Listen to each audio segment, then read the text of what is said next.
रुके पाताल नरेश। जो कार्य प्रेम से हो सकता है उसके लिए युद्ध क्यों? बीच में मत आइए सागर राज। जो प्रेम की बोली ना समझे उसे बल से पाना आता है मुझे। मान जाओ पुत्री, तुम सुखदात्री हो। युद्ध तुम्हारी प्रकृति नहीं है। आत्मसम्मान और आत्मरक्षा हर स्त्री की प्रकृति होती है माता।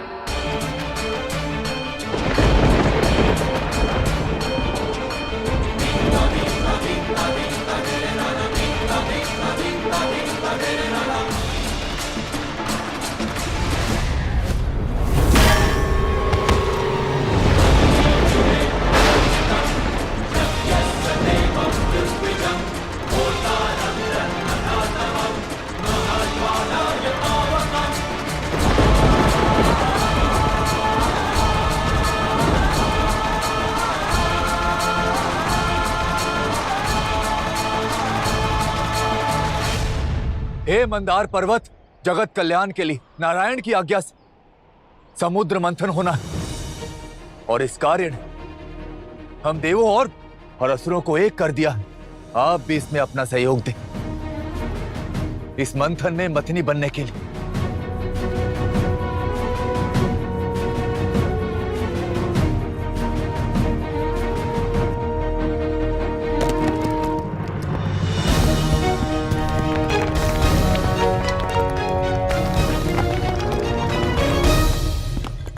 राजा बलि, इस इंद्र के पास ना श्री है ना शक्ति है, लेकिन हाँ मांगने की कला है इसके पास। चलो अब इसे उठाने का कार्य हम कर लेते हैं। जी राजा बलि।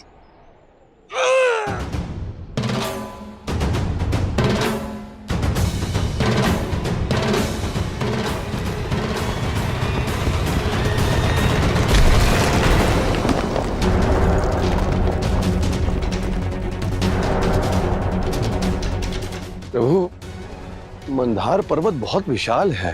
मुझे संदेह हो रहा है कि देवता और असुर कैसे ला पाएंगे। समुद्र मंथन से पूर्व देवताओं और असुरों को आत्म मंथन करना होगा। असुरों को अपनी शक्ति पर घमंड है और देवताओं को अपनी निर्बलता का भय। असुरों को समझना होगा कि वो ये कार्य अकेले नहीं कर सकते और देवताओं को समझना होगा कि भक्ति के बल पर सब संभव है। जी प्रभु। यदि वो चेष्टा करेंगे तो नारायण स्वयं उनके साथ होंगे। इस पर्वत को उठाना असंभव है। महाबली, सागर मथने का कार्य केवल मंदार ही कर सकते। एक बार पुनः प्रयत्न करते। असंभव। जिस पर्वत को हम उठा भी नहीं पा रहे हैं उससे समुद्र मंथन कैसे करेंगे? महाबली, ये शंका का नहीं, प्रयास का अवसर है। नारायण को स्मरण करके एक बार और प्रयास करते। चलिए। स्मरण तो मैं हर पल उन्हें कर रहा हूं। प्रतीत होता है पुनः छल किया है उन्होंने हमारे साथ। जो प्रयत्न, जो चेष्टा करनी है अकेले करो, चाहे तो अपने नारायण को बुला लो। देवी लक्ष्मी को पाने के लिए उनको भी तो कर्म करना होगा। महाबली, कर्म और कर्तव्य पुकारेगा तो हमारे नारायण अवश्य आएंगे।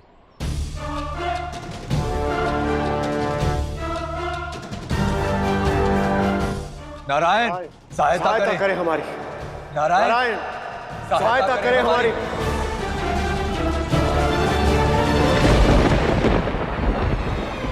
वहीं रुक जाओ।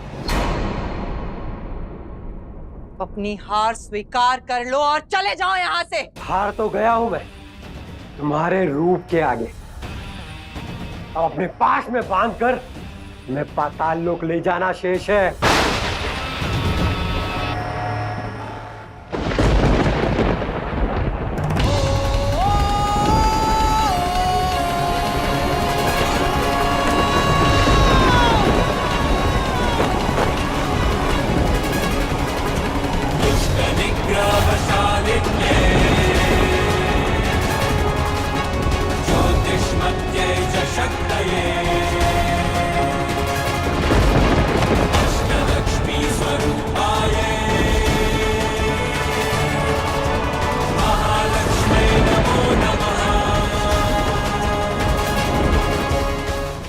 लक्ष्मी को बांधा नहीं जा सकता मूर्ख, केवल कर्म से संजोया जाता है।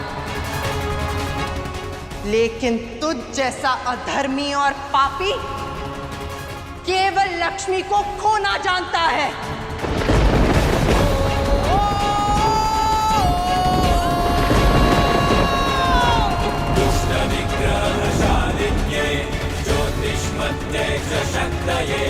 अष्टलक्ष्मी स्वरूपाय महालक्ष्मै नमो नमः। विद्या विजय वीराय संतान गज शक्तये धनधान्य स्वरूपाय महालक्ष्मै नमो नमः। महालक्ष्मै नमो नमः। महालक्ष्मै नमो नमः। महालक्ष्मै नमो नमः। तुम्हारा प्रयास और तुम्हारी पुकार दोनों व्यर्थ है। नहीं आएंगे तुम्हारे नारायण।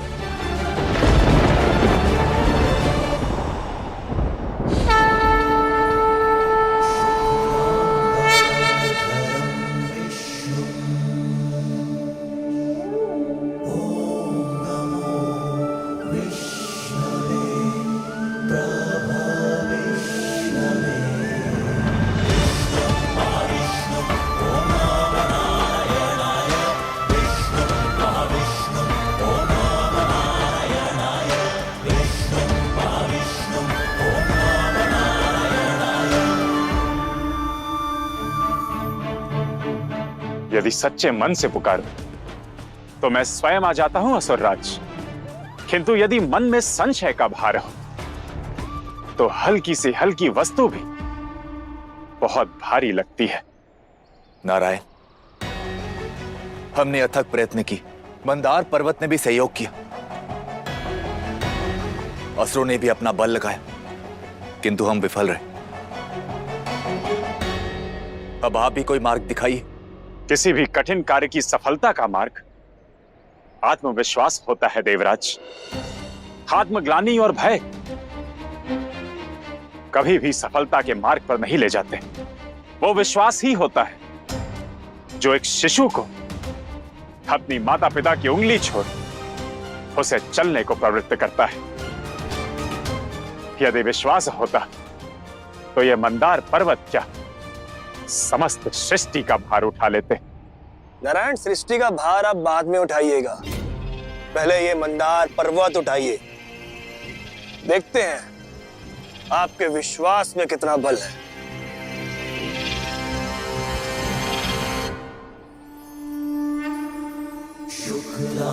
शुक्लांबरधरं विष्णुं शशिवर्णं चतुर्भुजं प्रसन्नवदनं ध्यायेत् सर्वविघ्नोपशान्तये। मुझे विश्वास है मेरा प्रेम ये भार उठा लेगा और मेरा कर्म सागर मथ देगा। तुम करने क्या वाली हो लक्ष्मी? पाताल की आई मलिनता को पुनः पाताल भेजने वाली हूँ।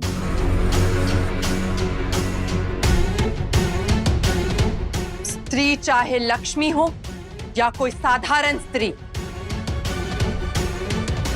यदि कोई उसके मनोबल को, उसके प्रेम को, उसकी शक्ति को कम आंकने की भूल करेगा तो उसका यही परिणाम होगा।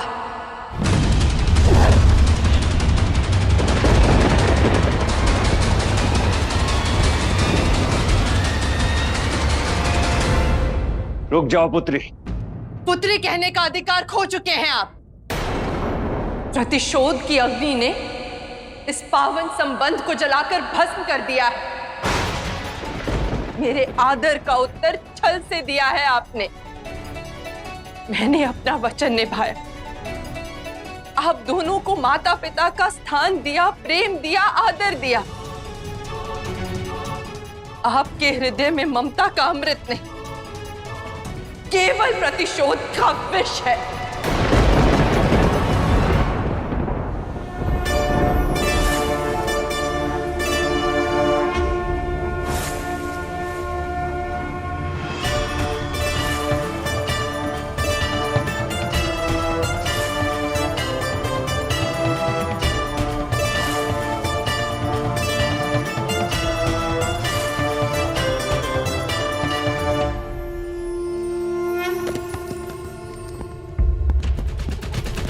अच्युतानन्द गोविन्दं मन्त्रमानुष्टुभं परम् ॐ नमः सम्पुटीकृत्य जपन् विश्वरो हरः यन्नजीर्णजगरणं कण्ठे स्तब्धं कपालिनः अन्तरात्मा धृतस्तस्य हृदये गरुडध्वजः मैत्रलोके अक्षमाणे तथा मातृगणेन वै नृसिंहमूर्तिदेवेशं प्रदधात भगवान् शिवः अच्युतानन्द गोविन्दं मन्त्रमानुष्टुभं परम् ॐ नमः सम्पुटीकृत्य जपन् विश्वरो हरः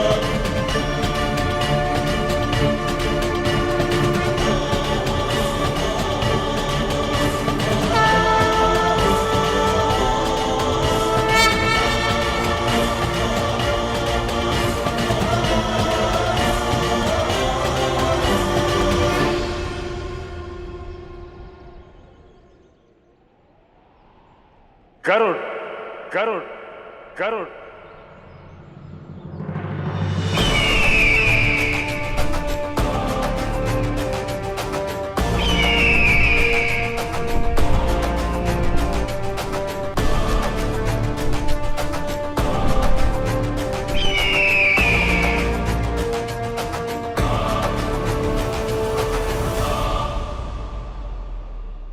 प्रतीक्षा की घड़ी पूर्ण हुई, अब परीक्षा की बारी है। उठा पाओगे मेरा भार?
करुण, तुम प्रतीक्षा और परीक्षा दोनों में उत्तीर्ण हुए, इसलिए मैं तुम्हें वरदान देता हूं कि आज के पश्चात तुम मेरे वाहन बनोगे।